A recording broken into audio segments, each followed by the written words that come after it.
Trujillo 1520 Ville des rois.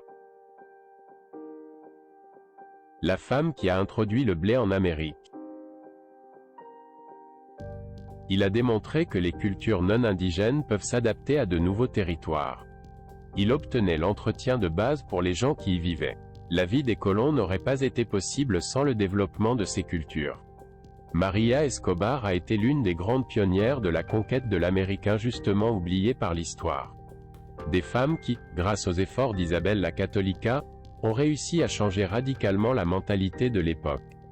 Comme María Toledo qui devint la première vice-roi des Indes, ou Francisca Ponce de León, dite « Dame de Naos », qui possédait une petite flotte commerciale avec les Indes, ou comme María de Estrada, une femme armée d'une épée combattit vaillamment aux côtés de Cortés.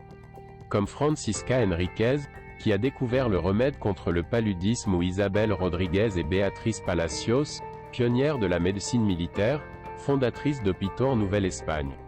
Ou Catalina de Erauso, la célèbre Monja Alferré, ou Beatriz Bermúdez de Castro, une combattante de la conquête de Tenochtitlan qui haranguait les Espagnols lorsqu'il était prêt à se rendre, ou Ana de Borja, la première dirigeante du Pérou, ou Inés Suárez. La première femme espagnole à arriver au Chili, ou comme Sainte Rose de Lima, la première femme élevée aux autels en Amérique. Des centaines de femmes oubliées par l'histoire, mais sans elles la conquête de l'Amérique aurait été bien différente. María Escobar arrive en Amérique accompagnée de son premier mari, le capitaine Martín de Estete, fondateur de la ville américaine de Trujillo. Elle était veuve et s'est remariée avec Francisco Chavez, qui a ensuite été assassiné par les Almagritas.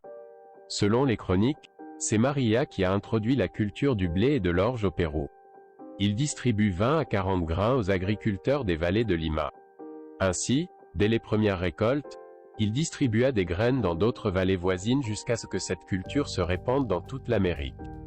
Pendant 3 ans, il en interdit la consommation jusqu'à ce que l'herbe se propage.